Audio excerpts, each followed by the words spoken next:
O sol poente de Lisboa tingia o céu de laranja e púrpura, como se o próprio Tejo conspirasse para um adeus dramático. Sofia parou no meio da rua empedrada de Alfama, o coração martelando como o ritmo de uma viola de fado. Eu não aguento mais, Ana. Nós. Tem de acabar. A minha família não vai entender e eu não posso trair o sangue que corre nas minhas veias. As palavras saíram como um soluço abafado, e quando contra as paredes cobertas de azulejos desbotados, aquelas peças de cerâmica que testemunhavam séculos de segredos e amores proibidos.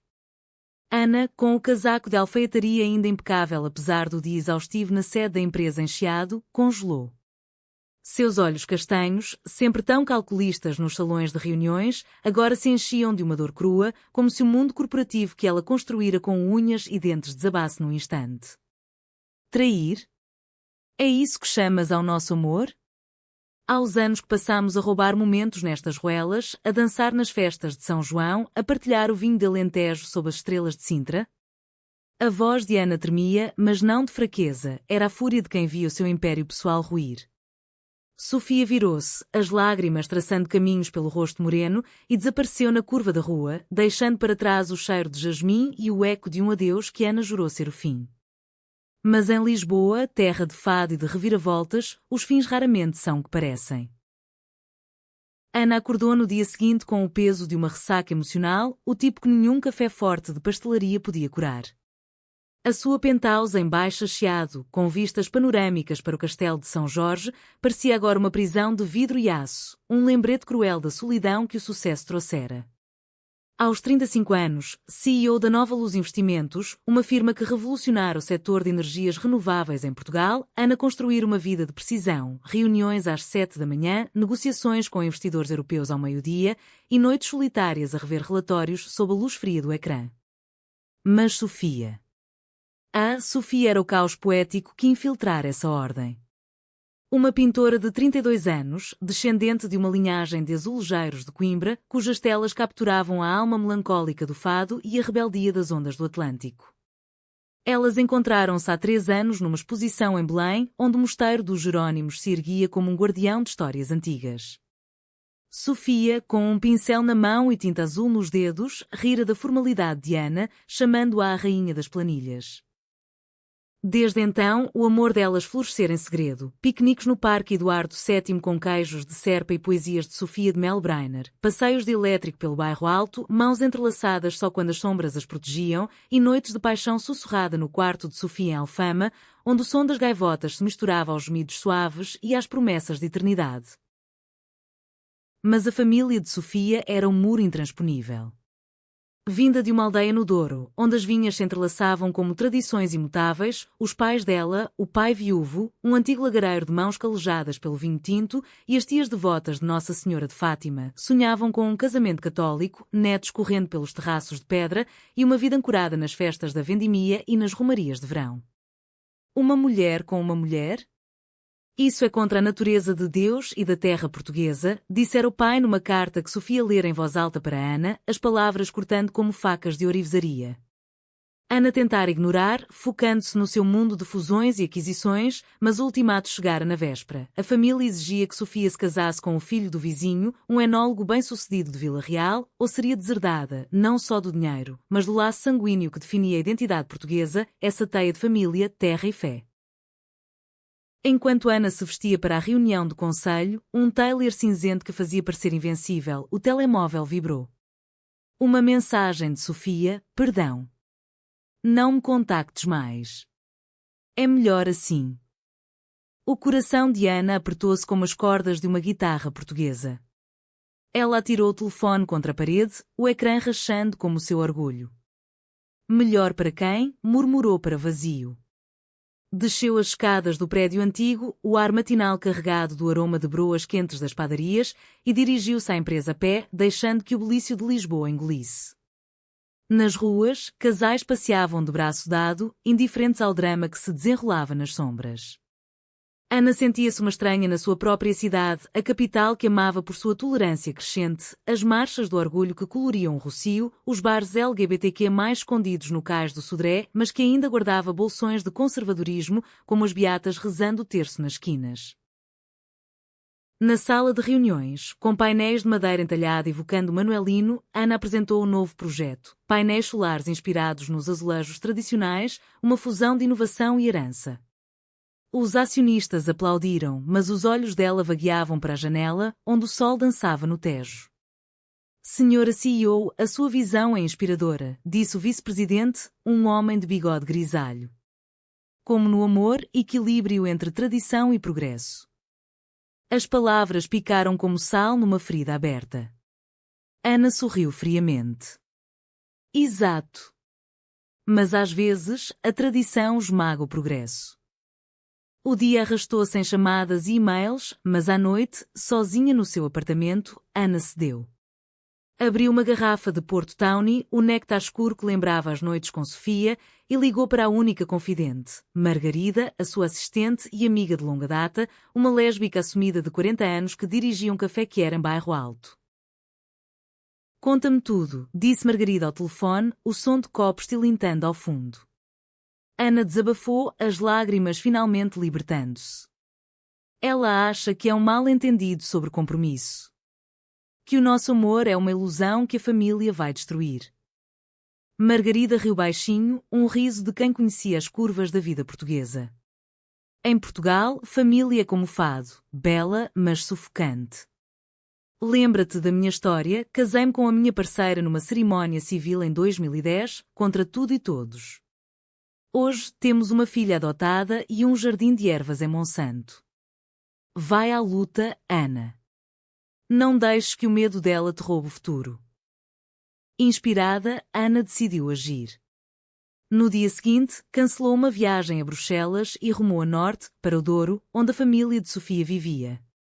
O comboio alfa pendular serpenteava pelas colinas verdejantes, vinhas em socalcos como escadas para o céu, e Ana sentiu o pulso da terra portuguesa, essa resiliência que sobrevivera a terremotos, ditaduras e crises. Chegou a peso da régua ao entardecer, o ar cheirando a uvas maduras e rio. A casa dos pais de Sofia era uma quinta modesta, paredes caiadas e treliças de videiras, com uma capela familiar no quintal onde se rezava o rosário todas as noites. Ana bateu à porta, o coração na boca. Abriu ao pai de Sofia, Manuel, um homem de 60 anos com rugas profundas como os vales do Douro, olhos azuis turquesa herdados do mar. Quem é você? Grunhiu ele, a voz rouca de anos de gritar ordens no lagar. Ana endireitou-se, canalizando a CEO que intimidava salas cheias. Chamo-me Ana Ribeiro. Venho falar sobre a sua filha. Sobre o amor dela. Manuel franziu o sobrolho, mas algo na firmeza dela, talvez o eco de mulheres fortes como as lavradeiras do Minho, o fez recuar. Entre. Mas saiba que aqui, compromisso é com a terra e com Deus, não com caprichos. Dentro, o cheiro de ensopado de grão e azeite preenchia o ar e as tias teciam rendas ao redor da lareira, cruzes bordadas em cada peça. Ana sentou-se à mesa de carvalho, expondo o seu coração como nunca fizera em balanços financeiros. Sofia não é capricho. É a luz da minha vida. Nós construímos algo real, em Lisboa, longe das sombras, mas enraizado nesta terra que amamos. O azulejo que ela pinta não é só arte, é a nossa história, azul como o céu do Douro, branca como a pureza do nosso afeto. As tias murmuraram orações, Manuel bebeu um copo de vinho em silêncio. Ela disse que ia casar com o João, murmurou ele finalmente. Para salvar a quinta. A pressão da família. É pesada como as pedras dos socalcos. Ana sentiu o chão tremer. Casamento? Era isso mal entendido? Sofia, pressionada a um noivado falso para proteger o legado familiar, escolhera o silêncio para poupar Ana da dor. Então, deixe-me ajudar, disse Ana, a voz ganhando força. A minha empresa investe em turismo sustentável. Podemos salvar a quinta sem sacrificar o coração de ninguém. Manuel ergueu os olhos, vendo pela primeira vez a mulher por trás da executiva. Talvez Deus mande sinais em formas inesperadas. Enquanto isso, em Lisboa, Sofia pintava furiosamente no seu ateliê em Alfama, telas salpicadas de vermelho sangue e azul tejo, representando corações partidos contra fundos de fado. O telefone tocava sem parar, chamadas da família, mensagens de amigos preocupados. Porquê, Sofia? Tu e a Ana eram perfeitas, escrevera uma prima de Porto. Ela ignorava, mergulhando na dor como num rio caudaloso. Mas à noite, ao som de uma fadista vizinha cantando estranha forma de vida, Sofia chorava, lembrando o toque de Ana, os beijos roubados no Jardim da Estrela, as promessas sussurradas durante a queima das fitas em Coimbra. Eu amo-te, mas o compromisso. É uma prisão dourada, pensara ela ao escrever mensagem de ruptura. Dias viraram semanas. Ana regressou ao trabalho, mas com um fogo novo. Negociava com o Conselho para um fundo de preservação do Douro, inspirado na herança de Sofia. Mandava cartas para a amada, seladas com cera vermelha como o vinho do Porto, cheias de memórias. Lembras-te do nosso piquenique em Óbidos, com o livro de Fernando Pessoa aberto no teu colo? O amor é como a sua poesia, eterno, mesmo na ausência. Sofia lia-as em segredo, o coração dividido como as águas do Douro na cheia de março. A família pressionava, o noivado com João era iminente, uma festa planeada na quinta com bailaricos e canta lentejano. Mas João, um homem gentil de olhos tristes, confessara a Sofia, eu sei do teu segredo. Ama quem amares, eu finjo por respeito à tua família. Mas liberta-te. O conflito fervia. Uma noite, durante uma tempestade que fustigava Lisboa com ventos atlânticos, Sofia recebeu uma chamada de Ana. Vem ao Douro. Há uma verdade que renasce na pressão, como o vinho que fermenta nas adegas escuras. Sofia hesitou, mas o trovão pareceu um sinal divino. Pegou no carro, as rodas devorando a autoestrada sob chuva torrencial, o rádio tocando Amália Rodrigues. Gaivota, por que choras tanto? Chegou à quinta ao amanhecer, o céu limpando-se como uma tela nova. Ana esperava na varanda, envolta num jale de lã minhota, os olhos brilhando com esperança teimosa. Eu pensei que era o fim, disse Sofia, correndo para os braços dela. Mas o mal-entendido. Era o medo disfarçado de compromisso. Abraçaram-se sob o sol nascente, o Douro despertando em tons de ouro e verde. A família observava de longe, Manuel com um sorriso relutante, as tias benzendo-se mas com olhares suavizados. Ali, no berço da tradição portuguesa, o amor delas começava a renegociar os termos do destino. O reencontro no Douro não foi um conto de fadas instantâneo, foi como o vinho verde, ácido e revigorante, precisando de tempo para amadurecer. Sofia e Ana passaram os dias seguintes na quinta, caminhando pelos chocalcos onde as uvas moscatel se penduravam como gotas de orvalho eterno. Manuel, outrora um muro de silêncio, começou a abrir-se. Contava histórias da avó de Sofia, uma mulher que fugira de um casamento arranjado para se tornar curandeira entre os montes, curando almas com ervas e rezas. A família é raiz, mas raízes podem ser transplantadas, disse ele uma tarde, enquanto pisavam uvas no lagar antigo, os pés nus chapinhando no mosto doce e pegajoso. Ana riu, salpicando Sofia com o suco roxo, e por um momento, o riso ecoou como sinos de uma igreja de aldeia, dissipando as nuvens de dúvida. Mas a pressão familiar não se evaporava como névoa matinal. As tias, com seus rosários de madrepérola e vestidos negros de luto eterno, sussurravam nas cozinhas enfumaçadas, o que dirá o padre na missa de domingo? Uma união assim. É contra os santos.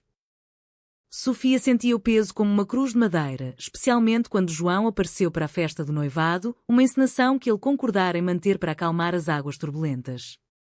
Ele era alto, com cabelos cacheados como os carvalhos do Gerês e um sorriso que escondia sua própria solidão.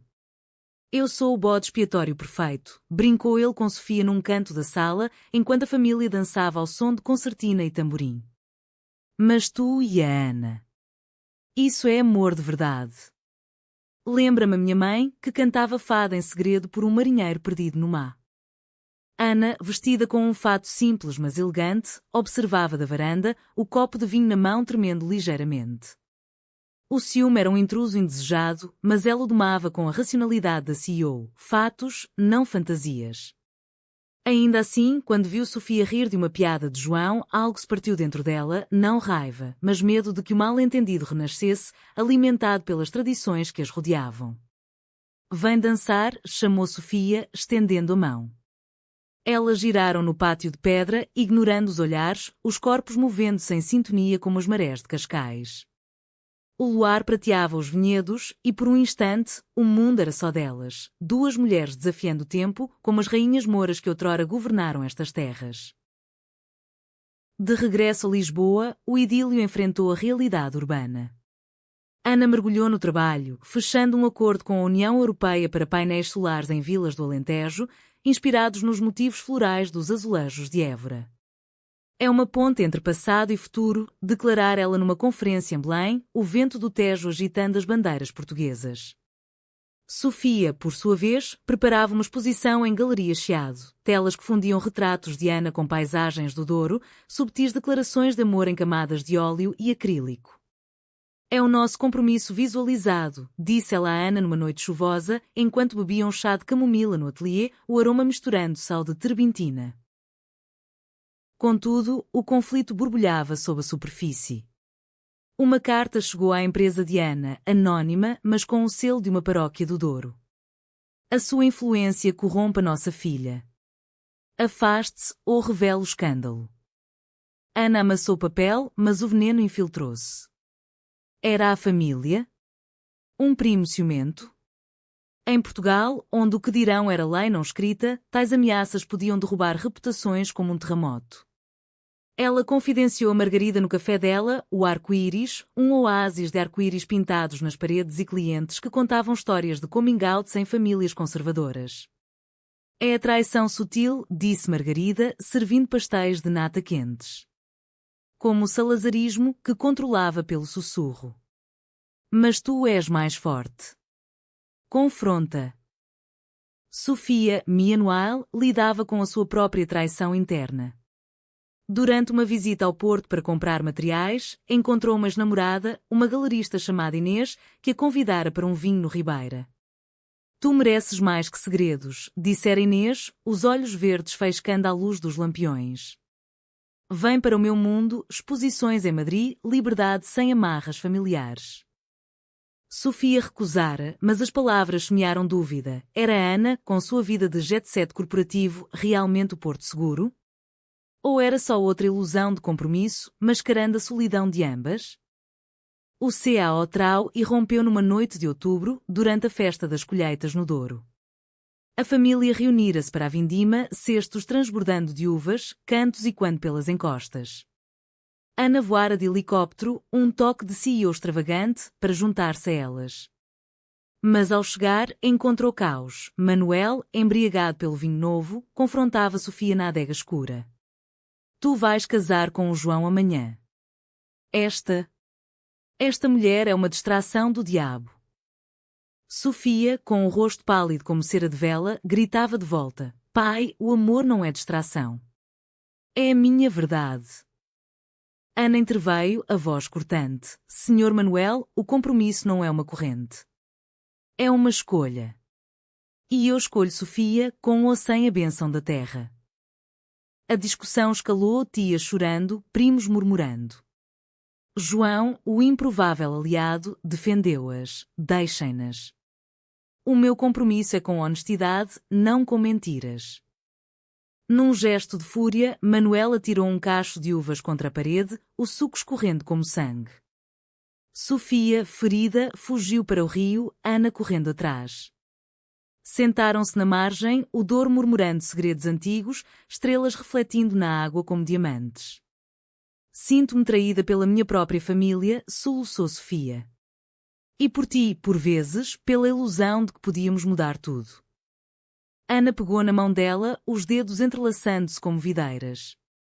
A traição é um medo, amor. Mas a verdade renasce na pressão, como estas uvas que se tornam vinho. Nós somos o nosso próprio Douro, caudaloso, mas eterno. Naquela noite, sob um céu cravejado de constelações que os romanos outrora mapearam, elas prometeram lutar. Ana ligou para os advogados, preparando um plano legal para o casamento civil. Sofia começou a esboçar uma tela da família unida, não dividida.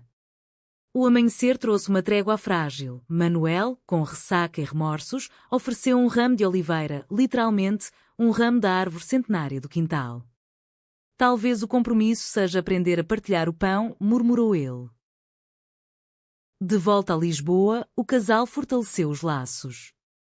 Participaram numa marcha do orgulho no Rossio, mãos dadas abertamente pela primeira vez, bandeiras arco-íris misturando sais de Portugal. A exposição de Sofia foi um sucesso, críticos elogiando a fusão de herança e coração que era. Ana, inspirada, lançou uma campanha, Energia Renovável para Amores Renovados, financiando centros LGBTQ+, em regiões rurais como o Alentejo e Trás-os-Montes. Mas a sombra da traição persistia. Uma reportagem anónima no jornal local do Douro insinuava escândalo na quinta tradicional, forçando Sofia a confrontar as tias. Quem foi? A confiança é o alicerce da família portuguesa. As tias, envergonhadas, confessaram, fora uma delas, movida pelo medo do inferno eterno. O perdão veio devagar, como um fado lento, mas veio, com lágrimas e abraços, e uma promessa de silêncio cúmplice. O inverno chegou a Portugal com um manto de névoa suave, embrulhando Lisboa em segredos sussurrados pelo vento do norte. Ana e Sofia, agora mais unidas que nunca, transformaram o ateliê de Sofia num santuário de criação conjunta. Ana, com o seu traço preciso, esboçava designs para azulejos solares. Sofia, com pinceladas livres, capturava a essência emocional. É o nosso mal-entendido resolvido em arte, ria Sofia, beijando a têmpora de Ana enquanto o sol filtrava pelas janelas em arco, pintando o chão de padrões moriscos. Mas sob a superfície de romance renovado, as fissuras da pressão familiar latejavam como veias sob a pele. Uma carta oficial chegou à penthouse de Ana, um convite formal para o compromisso de Sofia com João, datado para a Semana Santa em Lamego. É uma farsa para acalmar o pai, explicar a Sofia por telefone, a voz trêmula como folhas de sobreiro ao vento. Mas se não fores, eles pensam que ganhei. Ana sentiu a traição como um soco no estômago, não de Sofia, mas da teia invisível de expectativas que as prendia. Então vou. Como tua aliada, não como rival. Voaram para o norte num avião pequeno, sobrevoando os vales do Douro como águias em busca de ninho. Lamego, com a sua escadaria barroca ladeada de azulejos brancos e azuis, parecia um palco para o drama. A sé erguia-se imponente, guardiã de pecados e absolvições. A festa de compromisso era uma encenação magistral de tradição portuguesa. Mesas cobertas de toalhas bordadas, travessas de cabrito assado com arroz de pato e um rancho folclórico dançando ao som de zabumba e caixa. João, no centro, trocava olhares cúmplices com Sofia, enquanto Manuel presidia com orgulho patriarcal. Ana chegou vestida de negro discreto, um luto simbólico pelo amor escondido, sentando-se ao lado de tias que a fitavam com curiosidade mista de desconfiança. Então, és amiga de Lisboa? Perguntou uma tia Rosa, cujas mãos nudosas contavam rosários como ábacos. Sim, e mais que isso, respondeu Ana, o tom firme mas gentil. Sou a pessoa que ama a vossa Sofia como a terra ama a chuva, essencial e transformadora. Durante o banquete, discursos fluíram como o vinho do Dão. João prometeu honrar a família, Sofia falou de raízes que se estendem além das vinhas. Mas quando veio a vez de Ana, o ar ficou carregado. Compromisso não é uma prisão de ouro, mas uma ponte sobre o rio da vida. Em Portugal, construímos pontes desde os romanos, deixemos que o amor cruze as nossas. Murmúrios percorreram a mesa, Manuel engasgou com o vinho, mas não interrompeu. Depois, no jardim de laranjeiras em flor, apesar do inverno ameno, Sofia puxou Ana para um canto sombreado. Obrigada por vires. Sinto-me menos sozinha nesta ilusão. Os lábios delas roçaram num beijo fugidio, o perfume de flor de laranjeira misturando-se ao delas, um elixir de esperança. No entanto, o ceaotral familiar explodiu na vigília da Semana Santa. Durante a procissão das velas em Lamego, com velas tremeluzindo como estrelas caídas e o canto gregoriano ecoando pelas ruas de granito, tia Rosa confrontou Sofia na sacristia. Eu enviei aquela carta anónima. Foi pelo teu bem, para te salvar do pecado. Sofia, com o rosto iluminado pela luz das velas, sentiu a traição como uma lâmina. Tia, o pecado é o silêncio que nos divide. O amor meu e de Ana é puro, como a paixão de Cristo que celebramos. Lágrimas escorreram, misturando-se ao incenso, e Sofia correu para a rua, onde Ana a encontrou entre a multidão devota. Ela confessou, soluçou Sofia. A pressão é veneno disfarçado de amor. Ana abraçou-a ali mesmo, ignorando os olhares dos penitentes com capuzes pontiagudos. Então, purifiquemo-lo. Vamos contar tudo agora. Juntas, enfrentaram Manuel na Praça da Sé, sob o olhar impassível da Virgem de Pedra. Pai, o noivado é mentira.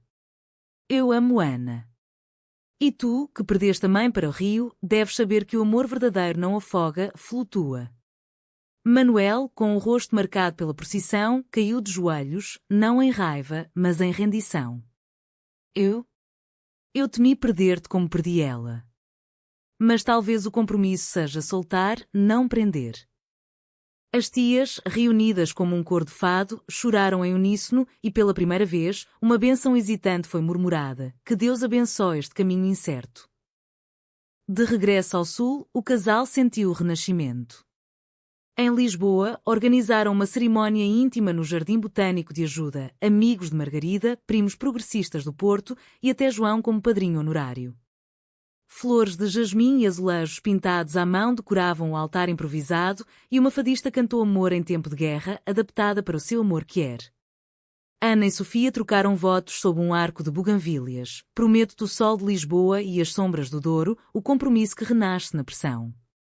Beijaram-se ao som de aplausos e o tilintar de copos de moscatel, o Tejo ao fundo testemunhando. Mas a narrativa não era linear, ecos de traição persistiam. Ana recebeu uma proposta de emprego em Londres, uma promoção global que testaria o seu compromisso. É a ilusão do fim de novo, confidenciou ela a Sofia numa noite de insônia, o skyline de Lisboa piscando como estrelas artificiais. Sofia, pintando à luz da lua, respondeu: então, vamos renová-lo. Eu vou contigo, ou tu ficas. O amor português é resiliente, como o sobreiro que renasce do fogo.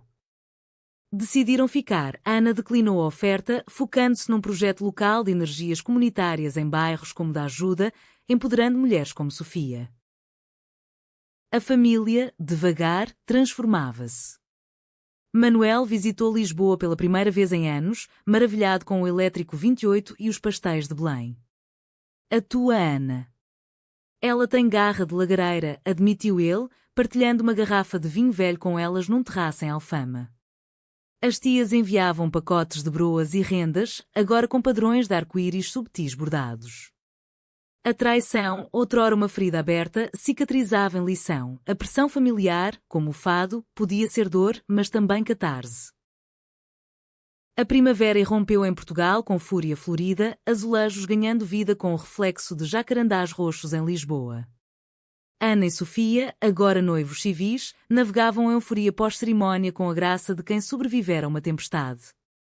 O ateliê de Sofia fervilhava de encomendas, painéis de azulejo personalizados para a empresa de Ana, fusionando arte e sustentabilidade.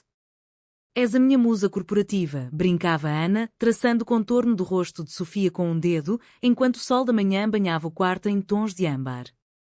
Mas o idílio era entremeado por sussurros de dúvida. A família, embora reconciliada, enviava lembretes sutis de tradição, como convites para romarias em Fátima para abençoar a união. O verdadeiro conflito reacendeu-se com a chegada de Inês, a ex de Sofia, para uma feira de arte no Porto. Inês, com o seu ar cosmopolita, cabelos curtos tingidos de henna, tatuagens de poesia espanhola nos braços, era o fantasma da liberdade sem raízes. Sofia, tu mereces o mundo, não só Portugal, dissera ela num café ribeirinho, o Douro correndo ao lado como um amante ciumento. Sofia rira, mas as palavras semearam sementes de inquietude. De regresso a Lisboa, confidenciou a Ana, ela representa o que eu temi perder, aventura sem o peso da família. Ana, sempre estratega, sentiu o ciúme como uma falha no plano. E eu? Sou só a CEO presa à rotina? O mal-entendido renascia, disfarçado de conversa casual, mas culminando numa discussão acesa no bairro Alto, sob as luzes néon dos bares fado. Tu vives na ilusão de que o nosso compromisso é suficiente, gritou Sofia, o vinho do jantar azedando na boca. A pressão familiar era uma âncora, mas agora? Sinto-me afogada na tua agenda de reuniões. Ana recuou, ferida. E tu? As tuas telas são belas, mas fogem da realidade. Como foges tu, para o passado com Inês? A discussão terminou em silêncio, cada uma no seu canto do apartamento, o som distante de uma guitarra portuguesa amplificando a dor. Sofia fugiu para o ateliê, pintando furiosamente uma tela de duas figuras separadas por um rio turbulento. Ana, insone, caminhou pelo Tejo até ao amanhecer, o vento salgado recordando-lhe as praias de Cascais onde juraram fidelidade. A traição veio de onde menos esperavam. Margarida, a confidente leal, revelara inadvertidamente o dilema a um contacto na empresa de Ana. Rumores circularam nos corredores de Chiado, a CEO e a artista. Problemas no paraíso que era. Ana confrontou Margarida no café. Traíste a minha confiança por curiosidade? Margarida, com olhos marejados, explicou. Foi um erro, como contar um fado bêbado. Mas usa-o, a pressão renova, não destrói. Inspirada, Ana organizou uma surpresa, uma viagem a Sintra, terra de castelos encantados e neblina mística, onde Camões sonhara amores impossíveis. Em Sintra, sob as copas de cedros ancestrais no Palácio da Pena, elas reconectaram-se. O compromisso não é ilusão, disse Ana, oferecendo um anel de filigrana minhota, delicado como rendas de Viana. É a escolha diária de navegar as sombras. Sofia, tocando o anel, chorou. Perdoa-me. O medo da traição, minha, da família, de Inês, cegou-me. Caminharam pelo Cabo da Roca, o fim da Europa, onde o Atlântico rugia promessas de horizontes. Aqui, onde a terra encontra o mar, renovamos o nosso pacto, jurou Sofia. O beijo delas, salgado pelo spray, selou a paz temporária. Mas o CAO trauma maior aguardava no Douro. Manuel, sentindo a tensão nas chamadas semanais, convidou-as para a festa de São João. Venham curar as feridas na terra que as abriu. Chegaram à quinta sob um céu de fogos de artifício, o ar festivo de martelinhos de plástico e sardinha assada. No entanto, durante o baile popular, Inês apareceu, convidada por um primo traidor, que via nela uma solução para salvar Sofia do exagero lisboeta. Eu vim por amizade, mentiu Inês, mas os seus olhos devoravam Sofia como uvas maduras. Manuel, vendo o desconforto, interveio pela primeira vez como aliado. Aqui, no Douro, lealdade é como vinho, envelhece bem se for verdadeiro. Afasta-te, moça de fora. A confrontação explodiu num canto do celeiro. Sofia acusou Inês de reacender dúvidas, Ana defendeu o seu território com palavras afiadas como tesouras de poda. O nosso amor não precisa de salvadores, renasce na pressão que enfrentamos juntas. Inês, humilhada, partiu, mas não sem semear o caos. Ligou para um jornal local, vazando o drama que era na vindima tradicional. A reportagem saiu dias depois, títulos sensacionalistas, Amor proibido abala a família do vinho. A família de Sofia dividiu-se novamente, tias rezando mais rosários, primos divididos entre escândalo e solidariedade. Sofia, devastada, culpou-se. Eu trouxe esta traição, convidando o passado. Ana, em vez de recuar, ergueu-se. Não. É a oportunidade de verdade plena. Juntas, deram uma entrevista ao jornal Honesta e Humana. Em Portugal, o amor lésbico é como fado, melancólico, mas cheio de alma. A nossa família aprende a cantar connosco. A resposta foi mista, críticas conservadoras, mas apoio avassalador de comunidades que eram Porto e Faro, e até de enólogos progressistas que viram no drama uma metáfora para vinhos inovadores. Manuel, lendo o artigo à lareira, sentiu orgulho inesperado. A minha filha. Uma fadista moderna. Enviou um barril de vinho envelhecido com uma nota, para toasts ao compromisso renovado. As tias, devagar, enviaram azulejos pintados com corações entrelaçados. A pressão, outrora esmagadora, tornara-se fertilizante para o crescimento. Em Lisboa, Ana e Sofia celebraram com um jantar no Time Out Market, mariscos frescos do Algarve, vinho verde gelado e histórias partilhadas com amigos. A ilusão de fim era só um capítulo, disse Ana, brindando. Sofia sorriu. E a verdade? É o nosso best-seller português. O verão português desabou sobre o país como uma onda de calor alentejana, transformando as ruas de Lisboa em fornalhas de saudade e azulejos reluzentes. Ana e Sofia, fortalecidas pela aprovação da reportagem, mergulharam num ritmo de vida que equilibrava paixão e propósito. A empresa de Ana expandiu-se para o Minho, instalando turbinas eólicas inspiradas nas mós de água antigas, enquanto Sofia recebia uma bolsa para uma residência artística em Tavira, no Algarve, um convite para pintar os falésias rosados e o mar turquesa, longe das sombras familiares. Vai, incentivou Ana. O compromisso verdadeiro dá asas, não correntes. Sofia partiu com o coração leve, mas prometendo regressar para o aniversário de Ana em agosto. Em Tavira, Sofia encontrou inspiração na luz dourada do sul, telas de mulheres abraçadas contra horizontes infinitos, simbolizando amores que transcendem fronteiras geográficas e sociais. Cartas e videochamadas mantinham-nas conectadas, Ana, exausta de reuniões em Braga, rindo das anedotas de Sofia com pescadores locais. Mas a distância, como o Atlântico que separa Portugal da América, amplificava ecos de dúvida. Uma chamada noturna revelou o conflito: sinto falta do teu toque, mas aqui. Sinto-me livre sem a pressão, confessou Sofia. Ana, do outro lado, sentiu o mal-entendido renascer. Livre de mim? É isso a ilusão agora? A traição golpeou inesperadamente. Durante uma visita surpresa de Ana a Tavira, um fim de semana roubado à agenda, elas encontraram Inês novamente, agora curadora de uma exposição local. Inês, persistente como o sal das salinas de Castro Marim, convidara Sofia para um coquetel privado. Só negócios, jurou Sofia depois, mas Ana viu os olhares trocados, o riso fácil que faltava nas suas rotinas. É como se o passado te chamasse de volta, acusou Ana numa discussão na praia da ilha de Tavira, ondas lambendo os pés delas como línguas acusadoras. Sofia defendeu-se. E tu? A tua carreira é uma amante voraz. A briga culminou com Sofia partindo sozinha para um passeio noturno, deixando Ana sob as estrelas, questionando se o compromisso era sustentável. De regresso a Lisboa, o CAO familiar interveio de forma surpreendente. Manuel, lendo sobre a residência de Sofia num jornal regional, viajou ao sul com as tias, uma peregrinação de redenção. Chegaram à casa alugada de Sofia em Faro, carregando cestos de figos do Douro e um crucifixo de madeira de oliveira. Viemos ver a nossa artista, disse Manuel, os olhos suavizados pela estrada longa. A reunião foi tensa, tias questionando a vida solteira, Manuel elogiando as telas. Mas quando Sofia mencionou a discussão com Ana, tia Rosa, a outrora traidora, falou: nós sabemos de pressão. Eu casei por família e o meu coração morreu devagar. Não repitas. As palavras foram um bálsamo e naquela noite, ao som de canto alentejano num restaurante de mariscos, a família partilhou histórias, amores perdidos, segredos guardados, a resiliência portuguesa forjada em ditaduras e saudades.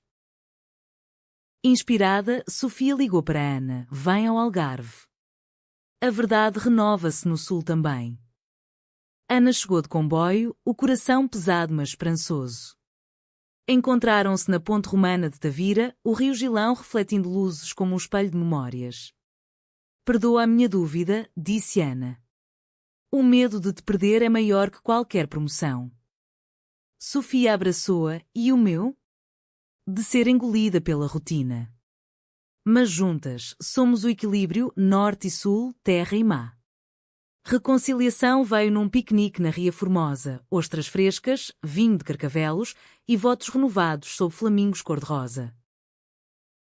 Contudo, o conflito escalou com uma oferta tentadora para Sofia. Uma galeria em Barcelona queria as suas telas para uma exposição permanente, com visto de residência.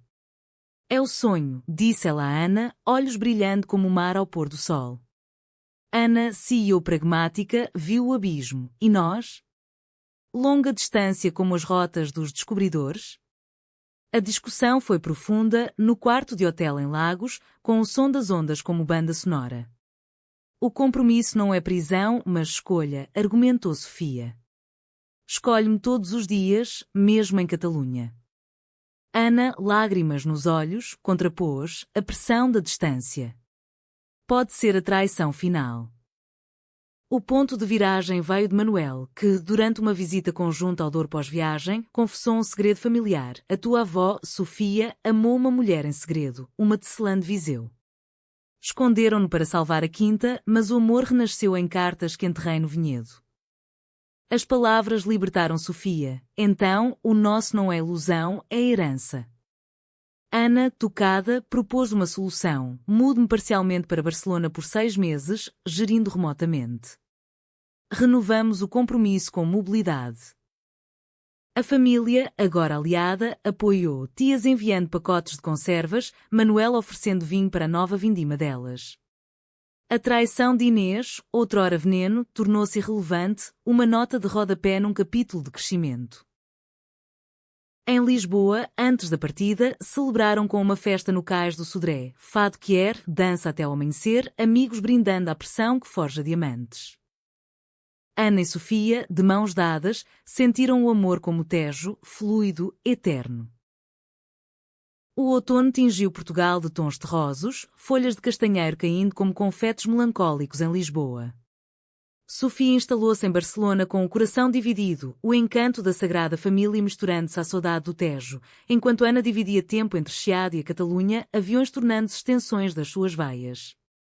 As chamadas noturnas eram rituais. Conta-me do teu dia, pedia Sofia, voz e quando como fada através do Ebro. Reuniões chatas, mas penso em ti como num azulejo perdido, respondia Ana, rindo. O compromisso renovado provava-se na distância, mas a pressão familiar testava os limites.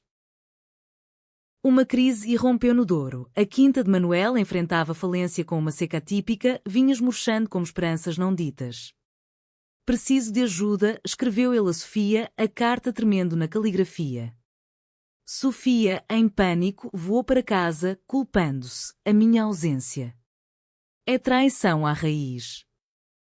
Ana juntou-se a ela, transformando a CEO em salvadora, negociou um empréstimo sustentável da sua empresa, painéis solares para irrigação nas encostas. Não é caridade, é investimento no nosso futuro familiar, disse ela a Manuel, que, ajoelhado na terra seca, murmurou, tu salvaste mais que uvas, filha. Salvaste o legado. Mas o CAO Trau pessoal veio em Barcelona. Inês, agora rival declarada, manipulou uma crítica negativa às telas de Sofia, arte portuguesa diluída em sentimentalismo quier. A exposição vacilou, galeristas hesitantes, e Sofia, isolada numa cidade estrangeira, desabou. Talvez o mal-entendido seja eu, ilusão de que posso ter tudo.